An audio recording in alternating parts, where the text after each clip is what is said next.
Ju ka ndikuar rritja e çmimit të ushqimeve? Po si gjithë tjerë, si gjithë populli.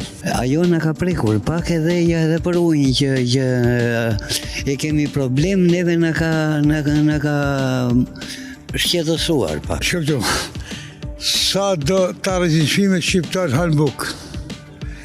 Ku me marrë të bën 4 euro kilën naftës. Po ju do ta përballonit 4 euro çmimin e naftës? Unë e kam këtu naftën.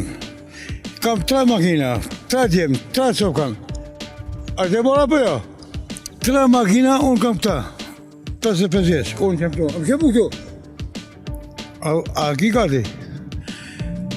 I gati të fjemi makinës. 4 euro gjysë me bërë litrë naftës. Kemi dalë në protestet, një dy herë dola unë. Po e thot që këto që dalin kanë iPhone, thojnë, apo ja? Ke iPhone ti? Jo, në s'kom. Makin? Jo, makinë s'kom, as i gjës. Bile po bleshin paninë mi vena dhe thotë, është rrit 200 lek. Një tip sanduiqi që mërshim ne. Po si 200 lek ka rrit nga vajtha. Edhe nga i nadi dola. Me 80.000 lek pension, qa duhet të bëj unë? Vete tret, shuni pa punë, buri me një pension 90.000 lek, unë 80.000 lek, qa do bëjmë?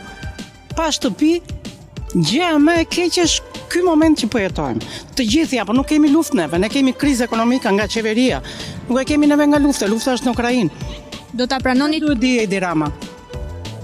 Kaq, lufta është në Ukrainë. Ai të bëj si të dojë si qeveri, si do ta ndihmoj Ukrainën, është punë e shtetit tonë. Vëllezërit tani edhe ata.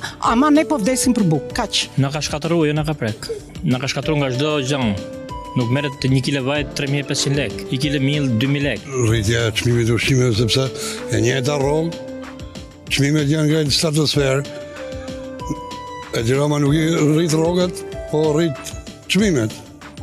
Rama thotë që ka ndikuar lufta në Ukrainë. Në qoftë se do të vinin... Jo, jemi mua të lufta në Ukrainë, po lidhje ka lufta në Ukrainë jemi në Shqipëri.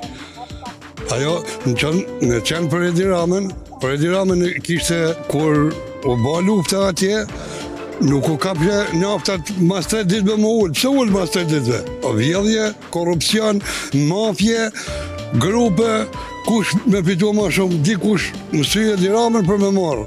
Grupet e Edi Ramës janë grupet e naftë. Grupet e Edi Ramës janë grupet e hekurit.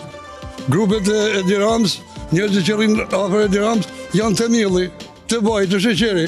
Ata janë, ata fitojnë. Pse Edi Rama e uli naftin ditën e dytë? Për të arsye, tretën, kur që populli.